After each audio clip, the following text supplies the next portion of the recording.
Hello friend, how is it going? Welcome back to Toyota Maintenance YouTube channel. And this is the first day of filming in the new shop. So big shout of all of you who helped to make it happen. So let's get started with this 2000 Toyota Camry LE. This is the new customer and the new vehicle. I never worked for this person. He's a dad actually of my other customer. And here goes the story. It was confusing right from beginning because he called me and he said, "Hey, I finally got a new car. It's a 2000 Toyota Corona and I would like to go with the full inspection because I don't know if I will be keeping it. Apparently it's consuming a lot of oil." I said to him in the phone, "Hey, isn't it Toyota Corolla?" He said, No.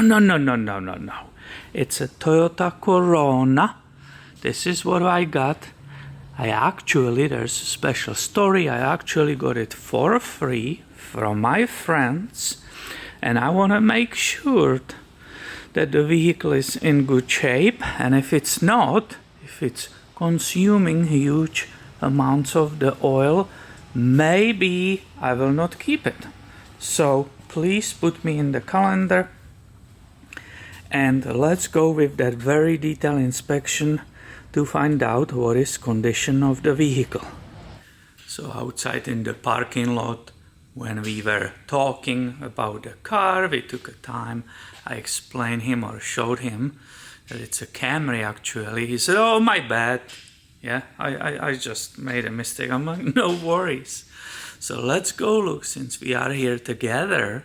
Before you even leave, let's pop the hood, look at your new baby, and let's see if maybe we can see that extreme engine oil consumption. I said, "Why you think it's using so much oil?" He said, "Well, I took it to the shop which is over there. It's closer from here. They were servicing it. And on the last oil change, they said this engine, it's done. It's using extreme amounts of the oil." Somebody gave him idea that it used, what was that, 1 quart basically on like 800 miles. So I said, okay, that's somebody's claim. I even don't know who and why made that claim. So let's go look at your vehicle right now.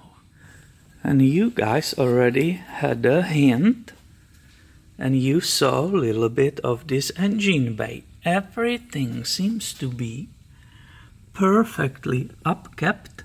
There is a Toyota timing belt down at 88 or whatever, but here is already another timing belt down at 178. When I pull the automatic transmission dipstick, beautiful clean oil. The coolant seems to be also recent. Obviously it should be red from Toyota, but it's aftermarket. Power steering fluid is clean. Everything seems to be super cool. If you look down here, will the camera went there? That looks like a water pump new plus these tubes. Everything seems to be serviced, clean and beautiful. So I'm like, is this engine 5SFE, is this engine famous for burning oil? If it was the V6 in this model, you will say yes, that's the sludge master. Anytime we open those V6s, right here, that filler cap, there's so much sludge on it, you barely can pour the new oil in it. That's famous. But let's go and look together how much oil is in the engine. We will also compare the windshield sticker. They put the mark there, so we will look how many miles he drove it and how much oil will be missing. Interestingly, there is a engine oil filter from Toyota. Here comes the dipstick. I will put you on the tripod and we will continue with this. The vehicle and the engine wasn't driven, or let's put it this way, engine didn't run already for at least like 15-20 minutes. So let's see what's the level. I will say the oil is normally kind of brownish, that's fine. Yes, I said this is not even hot anymore. But right away, right off the bat, look at it. I pulled it and that whole tip of this dipstick, it's completely bent. I have no idea why. Let me go and take it to the vise and I will straighten this weird bend. I discovered it with him outside when we were still looking on his vehicle, that it was bent, and sure enough, when I tried outside with him to put it back, the dipstick, it didn't want to go. So let's see, now it's completely dry, how difficult it will be to put it in. It really didn't want to go in. Now look at it, with one hand, very easily. Oh, let's see. This is not a way. Oh yeah, that's the way. So you cannot really force it, you just have to find the right angle. And sure enough, my friend, I can't believe it. It's completely, I hope you will see it. The brownish oil, which is slowly getting older, obviously, it's not brand new. It's right here, touching the top mark. Can you see that? There's no missing oil whatsoever. So when he told me that it's extremely consuming engine oil, I said, hey, for you as a public, the person who doesn't have a shop and lift and so on, I said, hey, let's go together. I have some kind of feeling this is a great car. There's nothing wrong with it. And who knows why somebody told you that info. I don't know. We don't know. We will have to go there and investigate who said it and why they said it. Maybe it's just on previous engine oil change, which was done before them. Maybe somebody didn't put enough of the oil. Maybe they put 1 quart less or 2 quart less. And then you came to these guys and they said, hey, look, there's a lot of missing engine oil. And of course they didn't go and investigate and look on the whole picture. So I said to him in the parking lot, just come with me and look inside of your tailpipe, the exhaust tailpipe. If this engine is really burning, consuming, most likely by the piston rings, if it's eating oil, it will be. We will see it in the tailpipe when I will sweep it with my finger inside of the tailpipe. There will be a lot of mess on my finger. So let's go look what I saw with him when he was still here. Here we go. The tailpipe, it's right here, and anybody can do it when you are buying a vehicle. You can try to look inside, maybe with the light, or if it's plenty of light outside, you basically should see only like a corrosion, very surface corrosion, maybe orangey. The steel is supposed to be just orangey. If this was heavily burning oil, consuming it so much, this will be full of that oil. There will be presence and so on. I compare it with him to my van, which has that only rust in it. And I swept both, and this one has just very little of the carbon on it. I will say there was some confusion. We don't know, hopefully it wasn't on purpose, so they will tell him, hey, this engine is gone, but we will buy a car from you for whatever, $500. hopefully it was just some mistake of someone's. And this engine, it's fine. So far we discovered that the tip of the dipstick was bent, therefore it had a hard time to reach or correctly show the level. So I will redo it one more time. Hopefully everybody can see it on the camera so that I'm not making it up. And sure enough, my friend, the oil is coming. You can see that brown. This is the between the top. It's coming all the way up. He said there's absolute zero oil on the driveway anyway. So it's not, the oil is not being lost by dripping of the engine, because we were just addressing engine oil consumption by the failed part inside of the engine. So we know it's not physically dripping off, there's no leak in the oil pan or something like that. So you guys are pros, you are watching this channel. What is other great example when you have heavy oil consumption in that engine? What is the other thing we can quickly for him check, and we will see the signs of the oil consumption? What is it?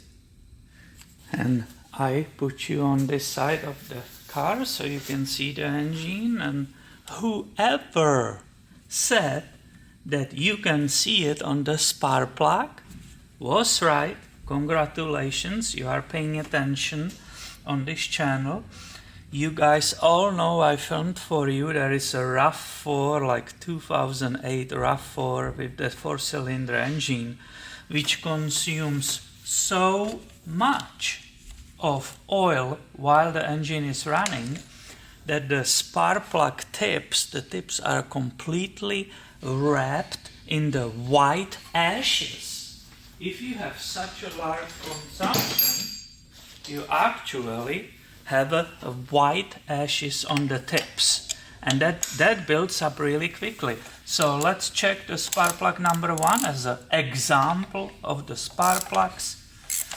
It was torqued on the lighter side, but not bad. The torque was there. I always wonder how it was torqued when I'm removing them for inspection or whatever replacement. And let's see together this spark plug if it's the right one, and if there are any signs of the heavy engine oil consumption while the engine is running.